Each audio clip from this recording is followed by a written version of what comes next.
بڑھاپے میں جو شخص یہ کلمات پڑھتا ہے اللہ نے اس سے بخشش کا وعدہ فرمایا ہے۔ حضور صلی اللہ علیہ وآلہ وسلم نے 3 بار یہی کلمات دہرائے۔ ناظرین محترم، رسول علیہ الصلاۃ والسلام نے ارشاد مبارک فرمایا کہ جو شخص روزانہ ان کلمات کا ورد کرتا ہے اللہ اس کو بیماری اور حادثات کی موت سے محفوظ رکھتا ہے، صحت اور عمر میں اضافہ ہوگا۔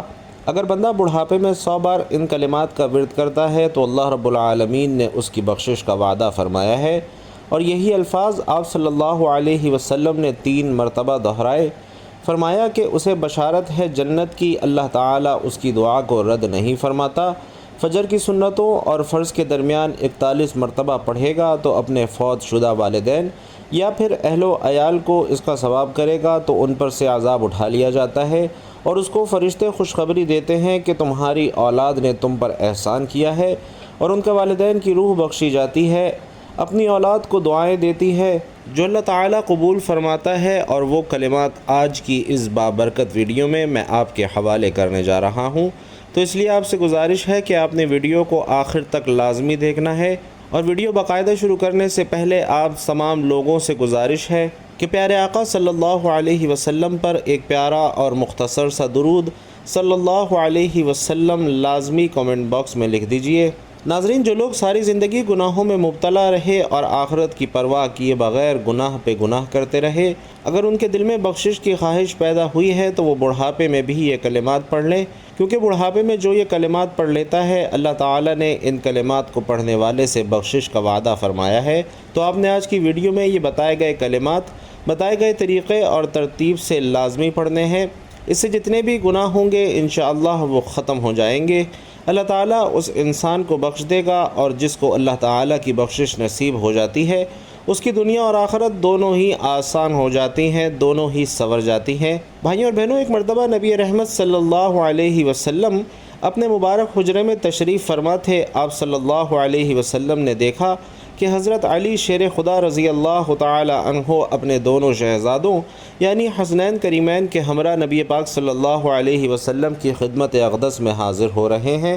نبی کریم صلی اللہ علیہ وسلم انہیں دیکھ کر بہت زیادہ خوش ہوئے، اور آپ صلی اللہ علیہ وسلم نے دونوں شہزادوں کو اپنے سینے سے لگا کر بوسہ دیا، اور اسی خوشی کے عالم میں نبی کریم صلی اللہ علیہ وسلم نے حضرت علی رضی اللہ تعالی عنہ سے فرمایا کہ اے علی، کیا میں تمہیں ایسا عمل نہ بتاؤں کہ جس کو کرنے سے 70,000 فرشتے آپ کی خواہش اور حاجت پوری کرنے کے لیے ایک دوسرے سے سبقت لے جانے کی کوشش کرتے ہیں؟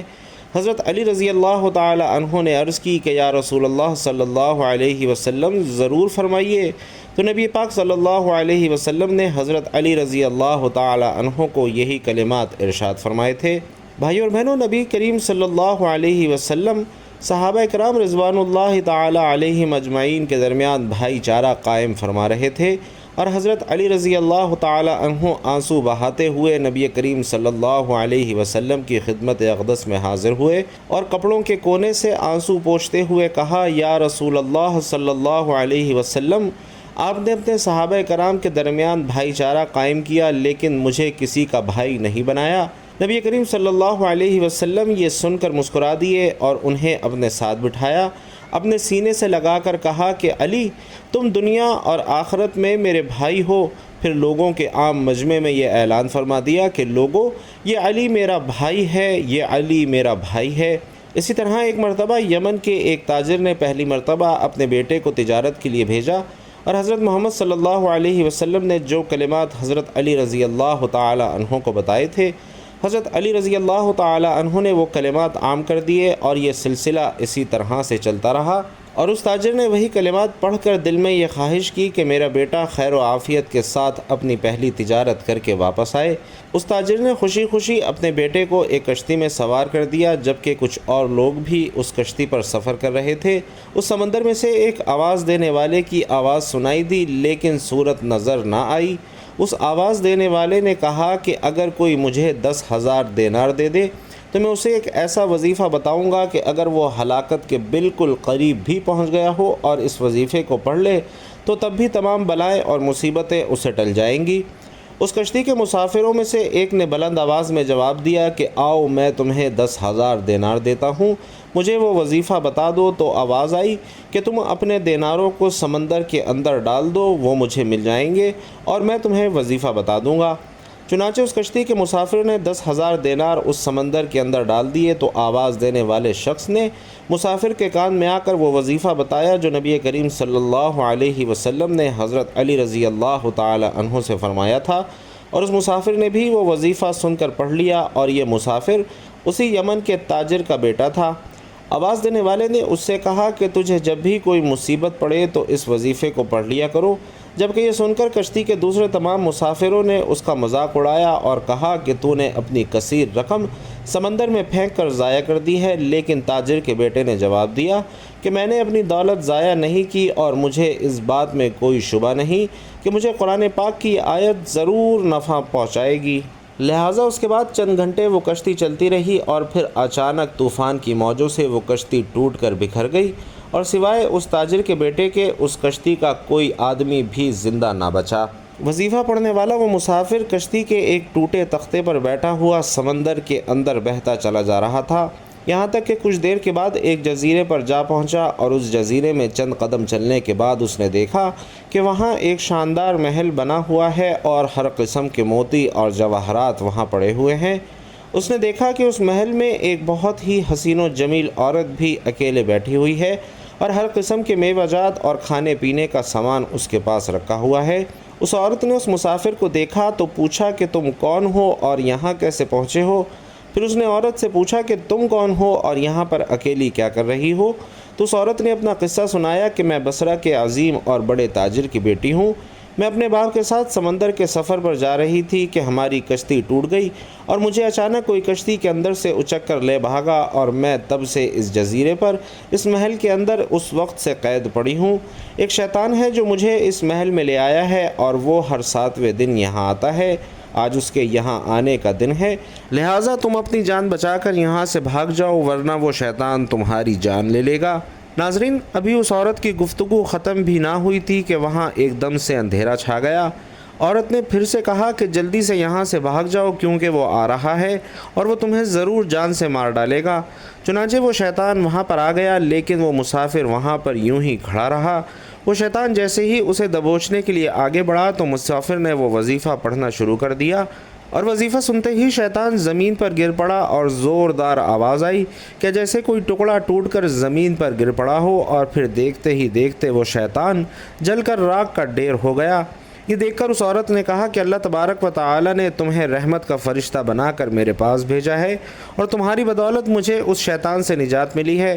پھر اس عورت نے مسافر سے کہا کہ یہ موتی اور جواہرات اٹھاؤ اور محل سے نکل کر میرے ساتھ سمندر کے کنارے کی جانب چلو، وہاں سے کوئی کشتی تلاش کر کے یہاں سے نکل چلتے ہیں۔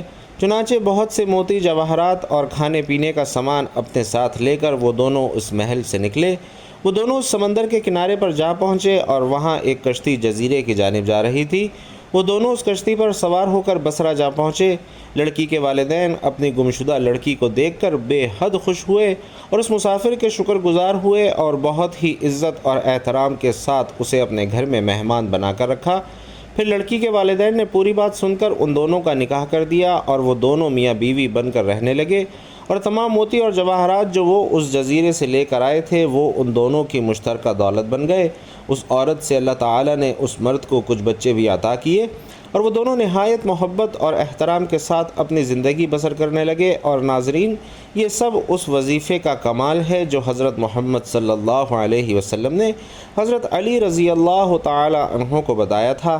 ناظرین، حضرت انس رضی اللہ تعالی عنہ ایک حدیث روایت کرتے ہیں کہ ہم لوگ ایک جنگ میں نبی کریم صلی اللہ علیہ وسلم کے ساتھ سفر کر رہے تھے کہ راستے میں ایک آواز سنائی دی کہ یا اللہ تو مجھے حضرت محمد صلی اللہ علیہ وسلم کی امت میں سے کر دے۔ تو آپ صلی اللہ علیہ وسلم نے حضرت انس سے فرمایا کہ اے انس، اس کا پتہ لگاؤ۔ تو میں اس پہاڑ کے اندر داخل ہو گیا اور میں نے دیکھا کہ ایک آدمی نہایت ہی سفید لباس میں ملبوس، لمبی داڑھی والا وہاں پر موجود ہے۔ اس نے مجھے دیکھا تو مجھ سے پوچھا کہ کیا تم رسول خدا صلی اللہ علیہ وسلم کے صحابی ہو؟ میں نے عرض کی جی ہاں، تو انہوں نے فرمایا کہ تم جا کر حضور علیہ السلام سے میرا سلام عرض کر دو اور کہہ دو کہ آپ کے بھائی الیاس علیہ السلام آپ سے ملاقات کا ارادہ رکھتے ہیں۔ چنانچہ میں نے واپس آ کر نبی علیہ السلام سے وہ سارا معاملہ عرض کر دیا تو آپ صلی اللہ علیہ وسلم مجھے اپنے ساتھ لے کر پہاڑ کے اندر روانہ ہوئے۔ جب ان کے قریب پہنچے تو میں پیچھے ہٹ گیا اور وہ دونوں صاحبان آپس میں کچھ دیر تک گفتگو فرماتے رہے۔ پھر آسمان سے ایک دسترخوان اترا تو نبی کریم صلی اللہ علیہ وسلم نے مجھے اپنے پاس بلایا اور میں نے ان دونوں حضرات کے ساتھ کھانا کھایا۔ جب ہم کھانے سے فارغ ہو چکے تو آسمان سے ایک بدلی آئی اور وہ حضرت الیاس علیہ السلام کو اٹھا کر آسمان کی طرف لے گئی اور میں ان کے سفید لباس کو دیکھتا رہ گیا۔ حضرت عبداللہ ابن عباس رضی اللہ تعالیٰ عنہ بیان کرتے ہیں کہ نجران کے عیسائی جب نبی کریم صلی اللہ علیہ وسلم کی خدمت میں حاضر ہوئے تو یہود و انصار نے لڑائی شروع کر دی اور کہتے تھے کہ حضرت ابراہیم علیہ السلام ان کے مذہب پر تھے، جبکہ یہودی کہتے تھے کہ حضرت ابراہیم علیہ السلام یہودیوں کے مذہب پر تھے۔ تو اللہ تبارک و تعالی نے وحی نازل فرمائی کہ حضرت جبرائیل علیہ السلام نے نبی کریم صلی اللہ علیہ وسلم کی خدمت میں عرض کی، تب آپ صلی اللہ علیہ وسلم نے فرمایا کہ تم حضرت ابراہیم علیہ السلام کے بارے میں کیوں جھگڑتے ہو؟ تورات اور انجیل تو حضرت ابراہیم علیہ السلام کے بعد نازل ہوئی تھی، تو حضرت ابراہیم علیہ السلام ان کے پیروکار کیسے ہو سکتے ہیں؟ نبی کریم صلی اللہ علیہ وسلم نے انہیں دین حق کی دعوت دی تو وہ بولا کہ اے محمد صلی اللہ علیہ وسلم، آپ یہی چاہتے ہیں کہ ہم آپ کی عبادت کریں جس طرح سے عیسائیوں نے حضرت عیسیٰ علیہ السلام کی عبادت کی۔ اہل نجران کا ایک اور آدمی بولا کہ اے محمد صلی اللہ علیہ وسلم، کیا آپ یہی چاہتے ہیں کہ ہم آپ کی عبادت کریں جس طرح سے یہودیوں نے حضرت عیسیٰ علیہ السلام کی عبادت کی تھی؟ اور تب نبی کریم صلی اللہ علیہ وسلم نے فرمایا کہ میں تو خود اللہ کی عبادت کرتا ہوں، میں تو خود حق تعالیٰ کے سامنے جھکنے کا کہہ رہا ہوں۔ آپ صلی اللہ علیہ وسلم کے الفاظ میں اتنی سچائی تھی کہ وہ تمام یہودی آپ صلی اللہ علیہ وسلم پر ایمان لے آئے اور مشرف و اسلام ہو گئے۔ حضرت علی رضی اللہ تعالی عنہ کی ذرا مبارک گم ہو گئی اور جب تلاش کی تو ایک یہودی کے پاس سے نکلی۔ آپ نے اس یہودی سے فرمایا کہ یہ میری ذرا ہے، میں نے یہ ذرا نہ فروخت کی ہے نہ کسی کو ہبہ کی ہے۔ یہودی نے کہا یہ میری ذرا ہے کیونکہ یہ میرے قبضے میں ہے۔ حضرت علی رضی اللہ تعالی عنہ نے فرمایا کہ چلو قاضی کے پاس چلتے ہیں۔ چنانچہ دونوں قاضی شریف کی عدالت میں گئے۔ کہا کہ جی امیر المومنین، آپ کیا کہتے ہیں؟ حضرت علی رضی اللہ تعالی عنہ نے فرمایا کہ یہ ذرا جو اس یہودی کے پاس ہے یہ میری ہے، میں نے یہ ذرا نہ بیچی ہے نہ کسی کو ہبہ کی ہے۔ قاضی شریف نے پھر اس یہودی سے کہا کہ ہاں تم کیا کہتے ہو؟ تو یہودی نے کہا کہ یہ میری ذرا ہے اور میرے قبضے میں ہے۔ پھر حضرت علی رضی اللہ تعالی عنہ سے کہا کہ اے امیر المومنین، آپ کے پاس کوئی ثبوت ہے کہ یہ ذرا آپ کی ہے؟ حضرت علی رضی اللہ تعالی عنہ نے فرمایا کہ جی ہاں، یہ کمبر حضرت علی رضی اللہ تعالی عنہ کا غلام اور حسن رضی اللہ تعالی عنہ میرے گواہ ہیں کہ یہ ذرا میری ہے۔ قاضی شریف نے کہا کہ بیٹے کی گواہی باپ کے حق میں تو جائز نہیں ہے، فیصلہ یہ ہے کہ یہ ذرا اس یہودی کی ہی ہے۔ وہ یہودی اس قاضی سے بے حد متاثر ہوا اور متعجب ہو کر کہنے لگا کہ امیر المومنین خود مجھے اپنے قاضی کے پاس لے آئے اور ان کے قاضی نے بھی انہی کے خلاف فیصلہ سنا دیا۔ میں گواہی دیتا ہوں کہ یہ دین حق ہے، میں گواہی دیتا ہوں کہ اللہ کے سوا کوئی معبود نہیں، اور میں گواہی دیتا ہوں کہ حضرت محمد صلی اللہ علیہ وسلم اللہ کے رسول ہیں۔ اے امیر المومنین، یہ ذرا آپ ہی کی ہے۔ محترم ناظرین، بنی اسرائیل میں ایک بہت ہی نیک اور پاکیزہ بزرگ تھے۔ ان کا ایک ہی بچہ تھا جو کہ نابالغ تھا اور ان کے پاس صرف ایک گائے کی بچیا تھی۔ اس بزرگ نے اپنی وفات کے قریب اس بچیا کو جنگل میں لے جا کر ایک غار کے پاس یہ کہہ کر چھوڑ دیا کہ یا اللہ، میں اس بچے کو اس وقت تک تیری امانت میں دیتا ہوں جب تک میرا بچہ بالغ نہ ہو جائے، اور اس کے بعد ان بزرگ کی وفات ہو گئی۔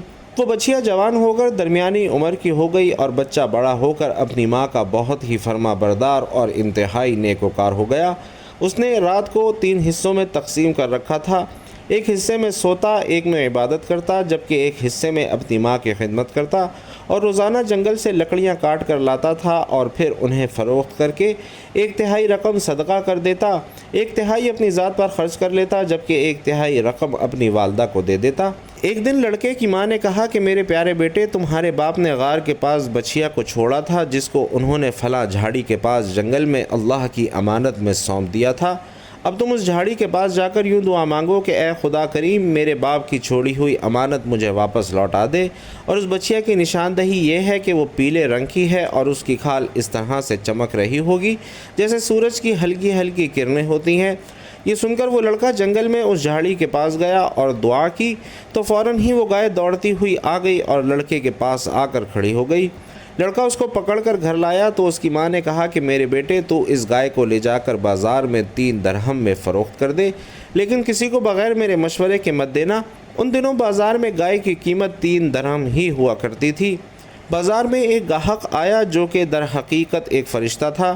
اس نے کہا کہ اس گائے کی قیمت 3 دینار سے زیادہ دوں گا، مگر تم اپنی ماں سے مشورہ کیے بغیر اپنی گائے میرے ہاتھ فروخت کر ڈالو۔ اس لڑکے نے کہا کہ تم کتنی ہی زیادہ اس گائے کی قیمت دو، لیکن میں اپنی ماں سے مشورہ کیے بغیر ہرگز اس گائے کو فروخت نہیں کروں گا۔ لڑکے نے اپنی ماں سے سارا ماجرا بیان کیا تو ماں نے کہا کہ شاید یہ گاہک کوئی فرشتہ ہے، اے میرے بیٹے اس سے مشورہ کرو کہ ہم اس گائے کو ابھی فروخت کریں یا نہ کریں۔ چنانچہ اس لڑکے نے بازار میں جا کر جب اس گاہک سے مشورہ کیا تو اس نے کہا کہ تم ابھی اس گائے کو فروخت نہ کرنا، آئندہ اس گائے کو بنی اسرائیل کے لوگ خریدیں گے اور تمہیں سنگائے کے چمڑے میں سونا بھر کر اس گائے کی قیمت ادا کریں گے۔ چند دنوں بعد بنی اسرائیل کے ایک بہت ہی مالدار آدمی کو اس کے چچا کے 2 لڑکوں نے مل کر قتل کر دیا اور اس کی لاش کو ایک ویرانے میں ڈال دیا۔ صبح کو قاتل کی تلاش شروع ہوئی، لیکن جب کوئی قاتل نہ ملا تو کچھ لوگ حضرت موسیٰ علیہ السلام کی خدمت میں حاضر ہوئے۔ انہوں نے حضرت موسیٰ علیہ السلام سے قاتل کا پتہ پوچھا تو آپ نے فرمایا کہ تم لوگ ایک گائے کو ذبح کرو اور اس کے زبان پر یا دم کی ہڈی سے لاش کو مارو تو وہ زندہ ہو کر خود ہی اپنے قاتل کا نام بتائے گی۔ یہ سن کر بنی اسرائیل کے لوگوں نے گائے کے رنگ اور اس کی عمر وغیرہ کے بارے میں بحث و مباحثہ شروع کر دیا، اور پھر بالآخر جب وہ اچھی طرح سے سمجھ گئے کہ فلاں قسم کی گائے چاہیے تو ایسی گائے کی تلاش شروع کر دی۔ جب وہ لوگ ڈھونڈتے ہوئے اس لڑکے کی گائے کے پاس پہنچے تو وہ ویسی ہی گائے تھی جسے ان لوگوں کو ضرورت تھی۔ چنانچہ ان لوگوں نے گائے کے چمڑے میں سونا بھر کر قیمت دے کر اس گائے کو خریدا، پھر اسے ذبح کر کے اس کی زبان یا دم کی ہڈی سے مقتول کو مارا تو وہ زندہ ہو گیا اور بول اٹھا کہ میرے قاتل میرے چچا کے 2 لڑکے ہیں، انہوں نے میرے مال کی لالچ میں مجھے قتل کیا ہے، اور یہ بات کہہ کر وہ پھر سے مر گیا۔ چنانچہ ان 2 قاتلوں کو قتل کر دیا گیا، جبکہ اس بزرگ کا بیٹا جو اپنی ماں کا بہت ہی فرما بردار تھا وہ کثیر دولت سے مالا مال ہو گیا۔ تو محترم ناظرین، آئیے آج کے وظیفے کی جانب چلتے ہیں۔ آپ نے وہ کون سے کلمات پڑھنے ہیں جو بندہ اگر بڑھاپے میں بھی پڑھ لے تو اس کے سارے گناہوں کی بخشش ہو جاتی ہے؟ حضور صلی اللہ علیہ وسلم نے بھی یہ کلمات پڑھے تھے، اور ناظرین آپ نے یہ کلمات پڑھنے کے لیے سب سے پہلے باوضو ہو جانا ہے، اور باوضو ہو کر آپ نے کسی بھی نماز کے بعد کسی بھی وقت ان کلمات کو پڑھنا ہے۔ لیکن اگر آپ ان کلمات کو فجر کی نماز کے بعد پڑھتے ہیں تو یہ زیادہ اجر و ثواب کا باعث ہے۔ تو آپ نے اگر فجر کی نماز کے بعد پڑھنے ہیں تو فجر کی نماز ادا کرنے کے لیے مصلی پر جب 2 سنتیں ادا کر لیں تو اس کے بعد آپ نے سب سے پہلے نبی کریم صلی اللہ علیہ وسلم کی ذات اقدس پر درود پاک کا نذرانہ پیش کرنا ہے۔